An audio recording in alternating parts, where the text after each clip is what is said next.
আমরা এখন আর কিছু বলতে পারছি না। আমরা গুলি বের করা হয়েছে, মস্তিষ্কের কিছু অংশ ক্ষতিগ্রস্ত হয়েছে। এটা খুবই ক্রিটিক্যাল অবস্থা।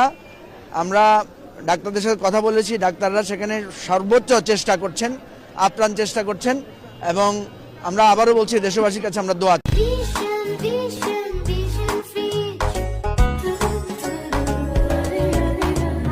ব্রেইনের একটা অংশ ক্ষতিগ্রস্ত হয়েছে এবং সে যখন কাত হয়ে পড়েছে তার বুকের এখানেও জমাট রক্ত বেঁধে গেছে। সার্বিকভাবে ডাক্তাররা এখন ইতিমধ্যে প্রায় 2-3 ব্যাগ রক্ত দেওয়া হয়েছে, আরও রক্ত কালেকশন করা হয়েছে। সেখানে সার্বক্ষণিক চিকিৎসার জন্য ডাক্তার যারা আছেন এবং অন্যান্য ঢাকা মেডিকেলের ডাক্তাররা আছেন। সকল দলের, আমরা জুলাই অভ্যুত্থানের অংশীদার সকল দলের নেতাকর্মীরা ওখানে আছেন। আমরা দেশবাসীর কাছে শুধু দোয়া চাই, কারণ আসলে সে খুব ক্রিটিক্যাল অবস্থা আছে। মাঝখানে তার হার্ট ব্লক হয়ে গিয়েছিল, ডাক্তাররা আপ্রাণ চেষ্টা করে পুশ করে তার আবার হার্ট সচল করেছে। এখন যে অবস্থা চলছে, অপারেশন হচ্ছে, তাকে সিএমএইচে নেওয়ার একটা চেষ্টা করা হয়েছিল, কিন্তু এখন তাকে এখান থেকে মুভ করাটা খুবই ঝুঁকিপূর্ণ হয়ে যাচ্ছে। তো আমরা সবাই আপনাদের কাছে দোয়া চাই, দেশবাসীর কাছে।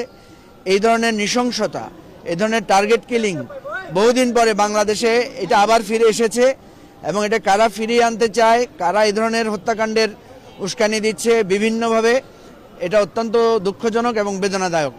আমরা এখন আর কিছু বলতে পারছি না। আমরা গুলি বের করা হয়েছে, মস্তিষ্কের কিছু অংশ ক্ষতিগ্রস্ত হয়েছে। এটা খুবই ক্রিটিক্যাল অবস্থা। আমরা ডাক্তারদের সাথে কথা বলেছি, ডাক্তাররা সেখানে সর্বোচ্চ চেষ্টা করছেন, আপ্রাণ চেষ্টা করছেন, এবং আমরা আবারও বলছি দেশবাসীর কাছে আমরা দোয়া চাই, আপনারা দোয়া করবেন।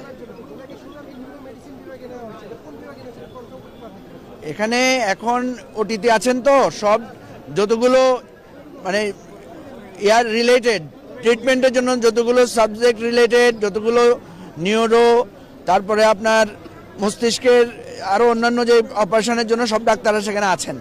চিকিৎসার আমরা আল্লাহর রহমতে কোনো ত্রুটি হচ্ছে না। ব্রেইনের একটা অংশ ক্ষতিগ্রস্ত হয়েছে এবং সে যখন কাত হয়ে পড়েছে তার বুকের এখানেও জমাট রক্ত বেঁধে গেছে। সার্বিকভাবে ডাক্তাররা এখন ইতিমধ্যে প্রায় 2-3 ব্যাগ রক্ত দেওয়া হয়েছে, আরও রক্ত কালেকশন করা হয়েছে। সেখানে সার্বক্ষণিক চিকিৎসার জন্য ডাক্তার যারা আছেন এবং অন্যান্য ঢাকা মেডিকেলের ডাক্তাররা আছেন। সকল দলের, আমরা জুলাই অভ্যুত্থানের অংশীদার সকল দলের নেতাকর্মীরা ওখানে আছেন।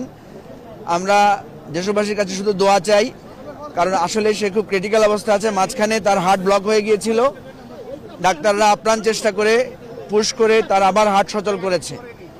এখন যে অবস্থা চলছে, অপারেশন হচ্ছে, তাকে সিএমএইচে নেওয়ার একটা